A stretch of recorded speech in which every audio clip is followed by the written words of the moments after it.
Okay, so we are at a cell site here in Fredericksburg, Texas, and I just wanted to do a quick explanation about what's going on here and how everything works for the most part. Obviously, this is the tower. This is called a monopole because it's one solid pole holding all the equipment up. All the equipment's up there, antennas, transceivers, a little bit of coax up there, but not much anymore. Coax is a thing of the past. So here's our structural support with big, basically pieces of all thread or anchors that go all the way down into a box. But that's a little bit above my pay grade. These right here are grounding. Basically, it grounds out the tower, and there's a big ground ring under here called a halo. There's one for the tower, and then there's one for this shelter here. And it grounds out to there. This particular tower is a Sabre Industries tower, and the height is 140 feet.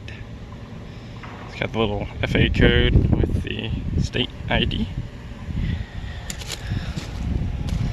So overall, this is a pretty good site. Up here, what we're seeing is called just ice bridge. And it is what it sounds like. It's designed to hold ice or anything that falls off towers or anything that falls from the sky and hits the cables. Keeps the ice from building up on the lines, even though we don't get too much of that up here. Inside here we have some power cable and fiber optic cables running inside of the tower. The days of coax cable are over, so they no longer use coax cable on these newer sites. But basically what we're seeing, these two right here are power trunks with DC cable inside. And there's one little fiber trunk there, and that actually transmits all the data via, per subscriber. And there's another one right here, another fiber trunk, and then 3 more power trunks. So this is all DC, negative 48 volt, reverse polarity. And here's our little trapeze that hold it with some snap-ins up there. And then all the cables go down into these DC-12 strike zorb lightning arresters. Basically, it just protects against a power surge or a distant lightning strike. I don't think it's actually going to protect against a full-on lightning hit, but I'm not the engineer for that, so I wouldn't know.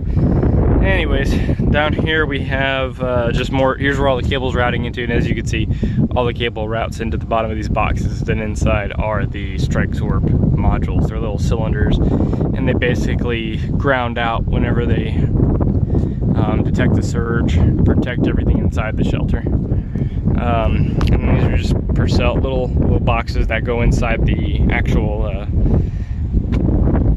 walk-in cabinet here. That's what they're called, wicks for walk-in cabinet. And then we have a ground bar on this side. There's also a ground bar on the other side. Looks exactly the same. Everything on these things are grounded, and then these are also grounded to their own ring. And then you can see the ground leads going down here. But every piece of metal is grounded, and it's pretty secure. And then we have the fun stuff. This is our walk-in cabinet. I'm sorry. Like I said, it stands for wick, so I'm gonna call it wick from now on. On this side we have the same thing. Like I said, the ground bar is over here. All the ground's going to it, and then you have your connections for power. Generator power runs underground, comes over, also goes into the wick. And then we just have more steel supports over here. Obviously a staircase. This is our main service disconnect for this wick here. Let's see if it's going to let me open it. Not much to it on the outside. There's your main service panel. And then we have the generator disconnect. And we have a monitor, an ASCO monitor here. And just the indicators of if it's on load, line 1 and line 2. Now let's go inside. It's very, very loud in here, so mind the noise. So inside here we have our power plant system. This is basically a rectification system. It rectifies 240 volts AC into 48 volt DC, or in this case, It's spitting out 53.6 volts DC. These are all rectifiers here. Rectifier, rectifier, rectifier, rectifier, rectifier, rectifier. And these are converters for 24 volts. The 24 volt powers all of the networking equipment, while the 48 volt powers pretty much everything else on site. All of our network stuff is powered by 48 volt. We'll get to that here in a sec. So, but it's cool because it actually tells you what the current amp draw is. This isn't really under load right now because it's not hooked up to a provider, so we got 25.7 amps currently drawing on the main rectifiers. And then if we go open this up, you'll see what the inside looks like. It's pretty neat. Basically these are DC breakers. They're different from AC because DC has these little bullets on the back. They're called bullet breakers for obvious reasons. And you can see how they're almost look like a bullet. So really not much to them. This one is like a 30 amp, I believe. 30 amp. My camera just doesn't want to focus today. 30 amp breaker here. And we have all of our LTE equipment up top side. All the transceivers are on these bus bars. This is our 24 volt DC bus bar, and then these are both of our negative 48 reverse polarity bus bars. Down below are the batteries. These are really cool. These are rated for, I think, 120 amp hours. I do want to say 120 amp hours. I could be wrong. Oh no, 190 amp hours. Okay, I think that's what the model number here indicates. It says 190. Battery string 1, battery string 2, all wired up in series to give 48 volts here, 48 volts here. Each one's 12 volt. 12 times 4 is 48. We do have sites where they don't have generators, so they will load this up with batteries. But then when you have a generator on site, you don't need that full load of batteries. It's just unnecessary. There's the breakers for the battery disconnect. This is a empty FIF rack for future equipment. With the exception of the top, we have a power distribution unit, and basically we have 48 volts going in here, reverse polarity, to a power distribution unit. We have these are dummies. But this is where your little fuses would be located, and you would power all your other devices off these little tabs here. Another 48 volt there.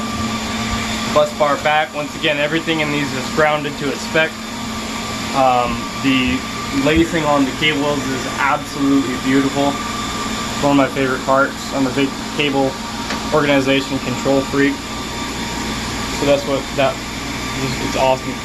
Beautiful job to Vertiv for sure. Good bends.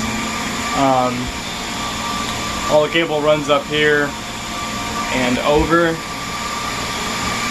and then now this is our networking side of things. Once again, we have our power distribution unit. 48 volt comes in, and we have our little breakers here. As you can see, these are black. The black just means that they're actually being used. They're not dummy slots. And then these are all of our devices being wired up to them. This is an alarm cable. This is our primary site router. And then we have the fiber management box here. This is basically where all the fiber comes in from the tower. That was those two fiber trunks I was telling out there a little while ago. They come in here. That's it right there. That's the fiber trunk that goes outside to the tower. Comes in the back of this. Wires into the back. On the back of these LC connectors. And looks something like this. And then these jump out. These come out here and they go into our baseband unit, or DUS, whatever you want to call it.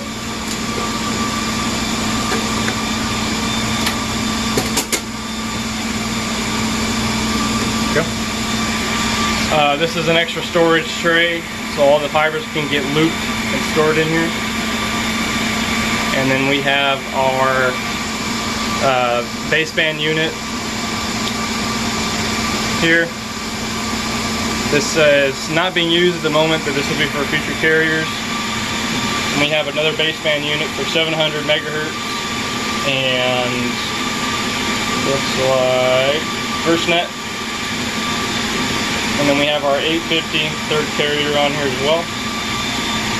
And down here we have more additional carriers. This is the 1900 megahertz. And that's really all there is. Like I said, the days of coaxial cable are over.